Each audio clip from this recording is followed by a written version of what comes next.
Thank you. So, Assalamu alaikum. Bismillah ar-Rahman ar-Rahim. It's really a great pleasure and honor to be part of this outstanding meeting. Really, it's one of the most important meetings that we've attended. I think the relevance for the region and the broader region is really tremendous. So I'm going to be talking about cardiovascular disease in diabetics in Ramadan, a focus on heart failure. I'm a consultant cardiologist, advanced heart failure and electrophysiology. I am no longer with the Cleveland Clinic. I am working at Mediclinic in Abu Dhabi.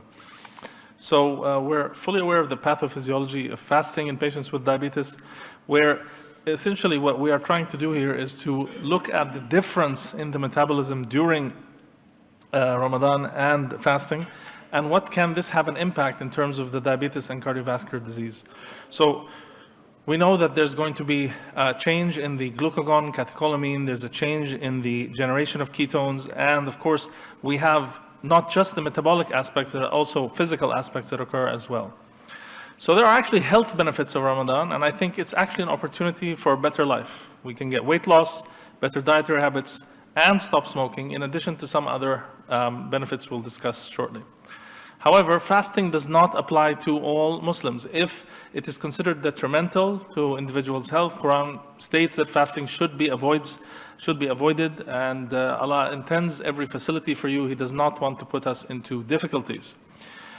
So the basic principle is this: a medical checkup 1 month before Ramadan is always warranted, particularly in patients with cardiovascular disease, diabetes, and renal disease, and the decision to fast or not is generally left to the discretion of treating physician, but there's a lot of leeway actually, and I think the scoring system that was developed by the DAR consortium is really extremely helpful for all practicing doctors. So I'm going to talk a little bit about heart failure. I'm just going to remind ourselves of what is the universal definition of heart failure. So it's actually a staging system that has actually been adopted since 2021 and allows us to detect patients with subclinical stages of heart failure. So most of us are familiar with the stage C or D, where the patients come in with pulmonary edema and they're actually very sick, and this is easy to recognize. However, most patients with diabetes in the outpatient clinic are either in stage A, i.e. at risk for heart failure, or stage B, where the symptoms are mild or modest or not well recognized. There is some structural changes. There are changes in the natriuretic peptide levels or troponin that tell you that there is subclinical heart failure. And I think this is extremely important because the majority of patients seen in outpatient diabetes practice actually fall into stage B heart failure. So the question is, do acute cardiac events increase in Ramadan? Ramadan fasting does not seem to increase the burden of acute cardiac illness. In fact, acute coronary syndrome, decompensated heart failure, AFib, and stroke is similar during Ramadan compared to other months. Many groups have looked at the effects on coronary artery disease and comparing unstable angina and acute MI in Ramadan before and after in about 1,600 patients. The number of cases with ACS was actually lower in Ramadan, but this may be a selection bias because sometimes patients don't go to the hospital. So there may be some data that's not entirely correct. However, it clearly does not increase ACS events. Now, other studies, and there are many references, looked at Ramadan fasting on the incidence of admission with acute coronary syndrome, unstable angina, and heart failure. So the database from Qatar looked at a large cardiology department in Qatar. As you know, Hamad Medical Center is the biggest cardiology center in the country, and where most of the patients are actually fasting as well. And they looked over 10 years, about 20,000 patients were admitted, of whom 8,400 were Qataris, no significant difference of coronary syndromes. And in fact, the number of admissions with specific cardiac complaints did not change during Ramadan as opposed to immediately afterwards. This is actually a very nice article where they looked specifically at acute coronary syndrome, and they suggested, in fact, that low-risk patients with normal systolic function who have had a cardiac event, a PCI, may safely fast during Ramadan. A more detailed evaluation of heart failure comes from this study. This is the Gulf Care study. This is a very large study that looked at heart failure from multiple countries, from Oman and the Gulf countries, and especially the UAE and Qatar, and most of the Gulf countries were involved as well. And what they concluded, about 4,000 patients that were studied across the spectrum of a year, of whom 7% were hospitalized with heart failure during Ramadan, 92% were hospitalized in other days. In fact, hospitalization in Ramadan was not associated with increased one-year mortality. It's actually the largest prospective evaluation of fasting in heart failure and reports actually improved volume status and favorable effects on atrial arrhythmia and no effects on long or intermediate term outcomes. So this is the prospective data that comes from a specific registry. The paper from Qatar actually published another series where they looked at not only heart failure hospitalization, but also changes in functional class, New York Heart Association functional class, hematological or biochemical parameters.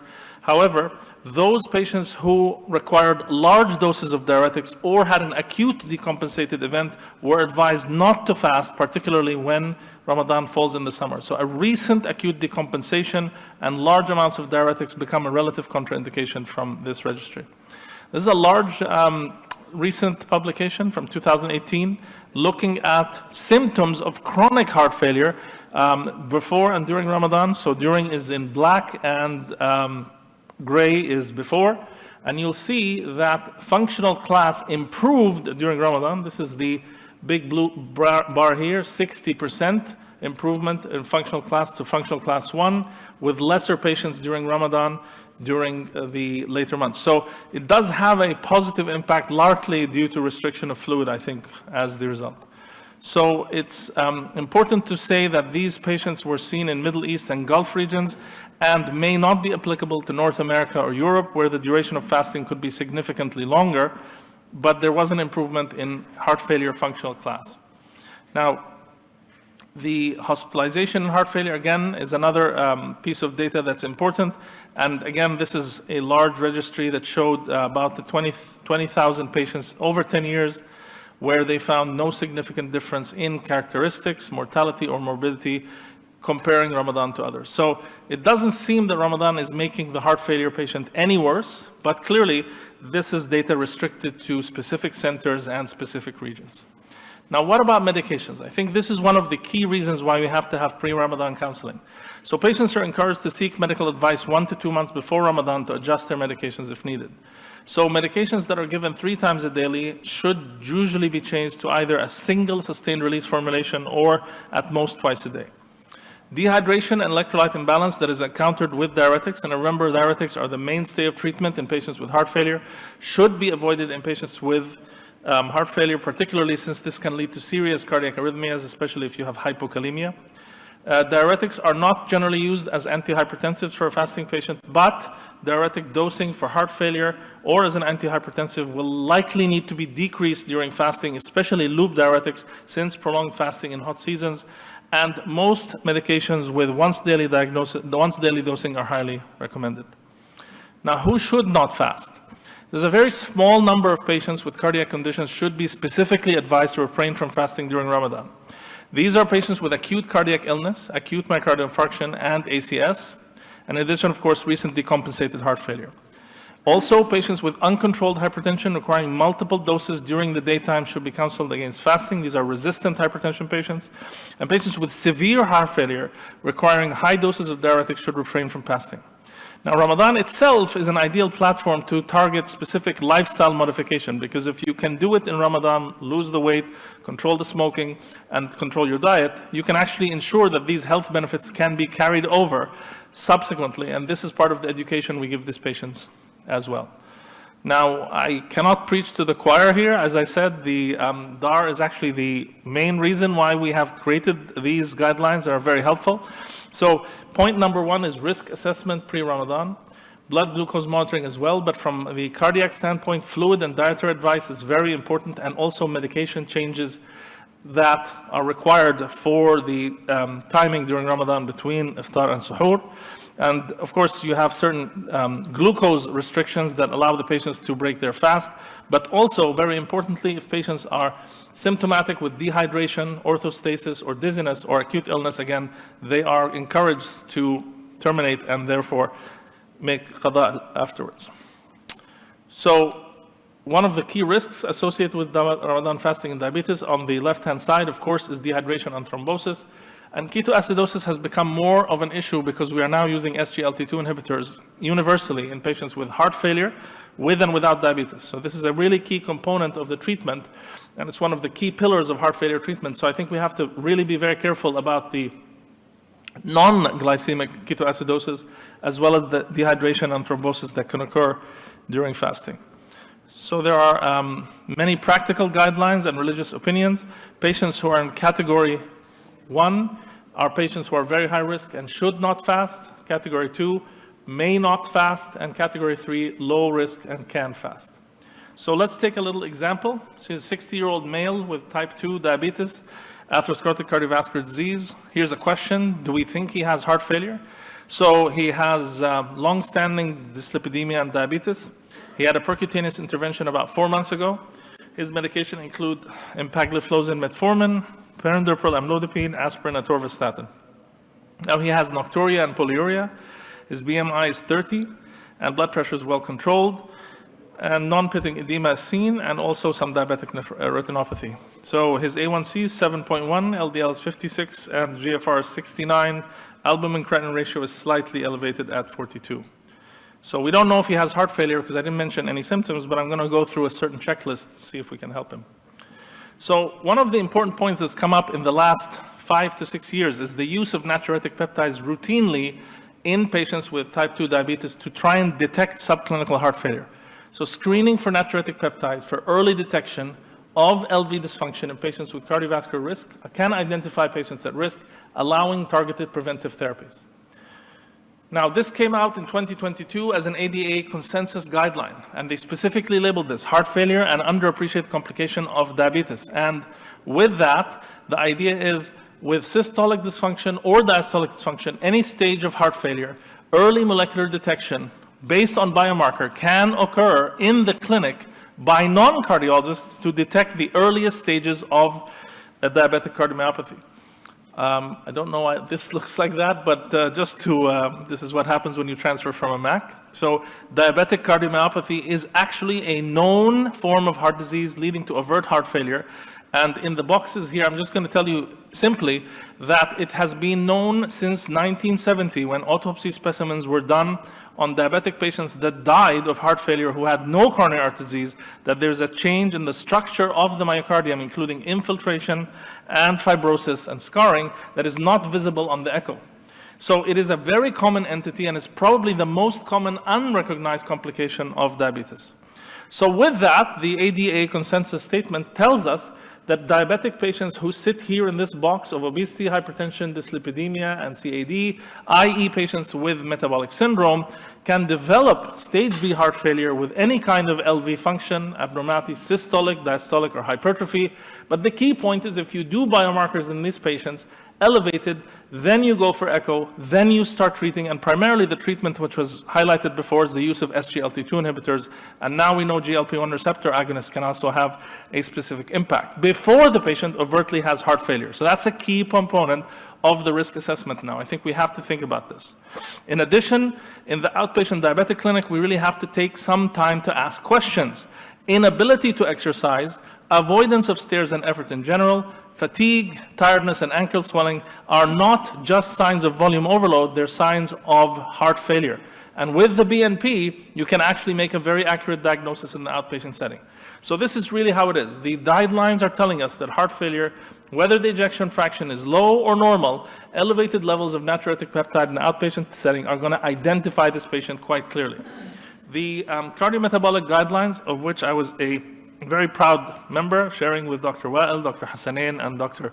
Fathia, and many of our colleagues who are in this room as well, we came up with also a plan in order to detect subclinical heart failure in patients with diabetes. This is our suggestion. Essential tests to be done on an annual basis include an NT-proBNP with a cutoff point of more than 125. This is strongly diagnostic of heart failure, and therefore echocardiography can be ordered. So a non-cardiologist can certainly order this test and come up with the conclusion that the patient may have diabetes. So without going into the details, NT-proBNP is a very strong predictor of first onset heart failure and augments heart failure and coronary artery disease prediction in about 16,000 patients with diabetes and CVD or diabetes and risk factors, a very strong predictor if it's elevated there in the red lines as well.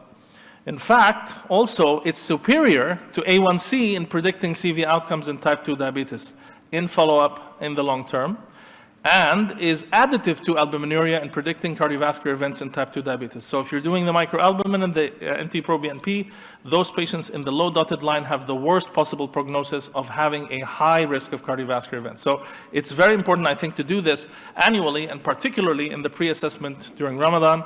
And the cutoff point of 125 shows excellent discriminatory possibilities. If it's less than 125, the likelihood of heart failure is very low, less than 1%, and if it's elevated, it's almost 6 times higher. So it's something we all have to do on a regular basis. Now, just so you know, heart failure is much more likely in diabetics than non-diabetic patients, clearly about a 30% increase in heart failure hospitalization, and predicts not only that, cardiovascular events as well as heart failure hospitalization. So let's just skip through this. So an increase in the BNP precedes hospitalization in most patients with diabetes. So if you're tracking serial BNP, you'll see this sudden rise here. I'm sorry, it's not very clear in the light gray line. So it really is going to tell you if this patient is going to have heart failure, if the number is elevated, or if it continues to increase over time. So the ADA has come up with this consensus. We've adopted it here in the UAE. An annual NT-proBNP helps you to determine if this patient is diabetic, and in the pre-Ramadan assessment, this is an ideal time to try and find out if they have this. So acute heart failure is driven by a couple of things. You have volume overload as well as structure and functional changes. At the time of discharge after a hospital admission, a NT-proBNP that remains high predicts worse outcome and predicts another hospitalization. So those are sicker patients. So again, after discharge, if your patient has come to your Ramadan pre-assessment, checking the NT-proBNP, if it remains high, it tells you that these patients are at much risk of another cardiovascular event within the same year. Over time, in cardiac chronic heart failure, again, elevated NT-proBNP tells you that the patients are more likely to have a higher mortality as well as CV death. So if it remains elevated, again, this is a marker that this patient is much sicker than a patient who's not. So it's something we really should try to use, and the difference is almost 75%, so it's not an insignificant number. Just a couple of minutes on the utilization in a practical setting. We looked at this data from the Imperial College London Diabetes Center, 10-year retrospective data, and almost 1,100 individuals who had a BNP order for clinical basis. And you will see that the mean of the patients who had an NT-proBNP above 125 was 1,289, and those below was 45. In other words, it's very nicely discriminated our patients into 2 different groups. And in fact, we noted that the years of diabetes, the length duration of diabetes, was the greatest predictor of an elevated NT-proBNP. So if you have a patient with type 2 diabetes more than 10 years, they're very likely to have this metabolic cardiomyopathy that we're talking about. Finally, this is the ADOPT study.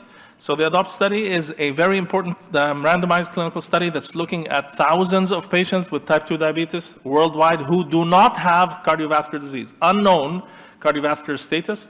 And they looked at, and so of course, this is a picture of Dr. Wael Mahamid, who's on the International Steering Committee. We're very proud to work on that. And the idea is very simple. You take patients with type 2 diabetes, only enrollment criteria is no cardiac disease. They cannot have cardiac disease. You do a screening test and you look at their NT-proBNP.